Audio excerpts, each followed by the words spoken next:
Salut à tous, c'est Kazin, j'espère que vous allez bien. Aujourd'hui on se retrouve pour une petite vidéo, on va se poser la question si savoir ces cartes que j'ai trouvées en vide-grenier sont des authentiques ou tout simplement des fausses cartes.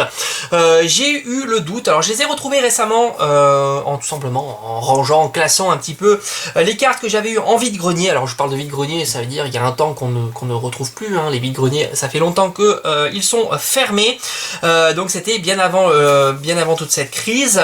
J'avais trouvé dans quelques cartes ultra rare, c'était dans un lot, enfin j'avais acheté tout un lot et il y avait dans ce lot quelques cartes ultra rares et j'ai franchement quelques doutes en les voyant. Et puis bon, n'hésitez pas à mettre en commentaire vous ce que vous en pensez par rapport à ces trois cartes. Alors il y en a trois, malheureusement je n'ai pas les cartes, enfin j'ai pas dans ma collection ces cartes là, donc je ne peux pas les comparer, mais je les trouve un petit peu suspectes, elles brillent bizarrement. Elles sont toutes en français, d'habitude c'est vrai qu'il y a moins de fausses en français. Ce sont trois cartes ultra rares, donc ici on a le dresseur N, qui est la numéro 101 sur 101. Voilà, je la trouve un petit peu sombre, un petit peu, comment dire, elle brille, mais ses couleurs sont un peu ternes, voilà. Alors je sais pas si sur la caméra vous le verrez très bien. À la limite, c'est celle où j'ai j'ai quelques petits doutes, mais voilà, j'ai pas trop de doutes, hein, voilà. Je me dis, elle est peut-être fausse, mais elle semble être vraie. Voilà, c'est un petit peu chelou, mais on va dire ça comme ça. Les autres, j'ai beaucoup plus de doutes par rapport à la brillance. Alors j'ai essayé de les faire briller, voilà, c'est des lignes, hein, vous voyez. Alors celui qui l'a en original, il peut me dire un petit peu en commentaire si lorsque vous l'éclairez un petit peu, ça fait ces espèces de lignes. Voilà. Voilà, même si vous l'éclairez un petit peu différemment, il y a toujours ces espèces de lignes, ces espèces de reflets. Maintenant, on a le méga Latios X. Alors il faut savoir que c'est des cartes que j'ai eues pour quelques centimes d'euros, hein. Elles sont même abîmées pour certaines, voire même très... Ah, j'ai pas montré le dos, c'est vrai que c'est important.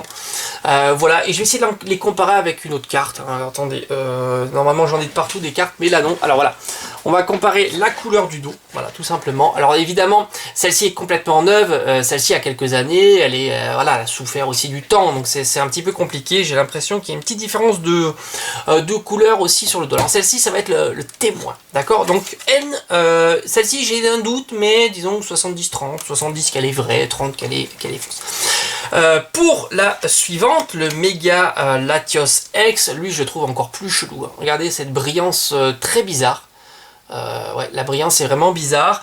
Toujours en français, hein, voilà, ce sont des cartes full françaises, hein. C'est pour ça qu'on est quand même moins attentif quand ce sont des cartes françaises, parce que c'est vrai que souvent les cartes qui sont contrefaites, non authentiques, on va dire, elles sont plus étrangères, anglaises, hein, tout simplement. Donc voilà, là on a un méga Latios X. Pareil, hein, que j'ai eu, comme je l'ai dit, c'était un lot, ça faisait 10 centimes la carte. Elle est très abîmée aussi, donc ici vous avez le dos plié, etc. Donc voilà, l'original, elle, je suis sûr que c'est une vraie, hein, c'est une ouverture de booster, évidemment, puis bon, qui va faire de fausses cartes énergie.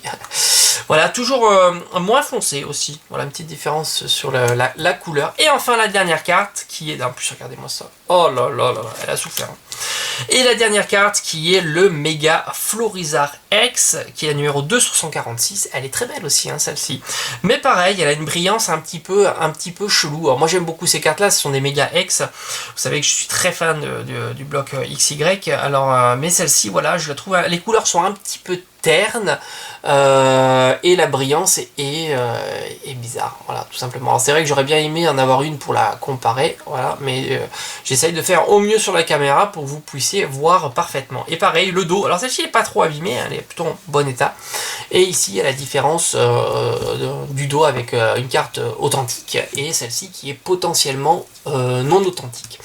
Voilà, j'ai fait le tour de ces trois cartes où j'ai vraiment un gros doute. Alors j'ai évidemment plein de cartes étrangères où je suis incapable de dire si elles sont authentiques ou pas, hein. Même des cartes, j'ai beaucoup de cartes étrangères anglaises, plutôt anciennes, récupérées aussi en vide-grenier. Mais voilà, celles-ci ce sont des cartes françaises et j'ai vraiment le doute. Alors n'hésitez pas à mettre en commentaire vous ce que vous en pensez, hein, tout simplement sur ces trois cartes, si celle-ci est plutôt authentique, si les deux autres sont pas authentiques. Voilà, n'hésitez pas à me le dire en commentaire. J'espère qu'en tous les cas cette vidéo vous aura plu, ça change un petit peu.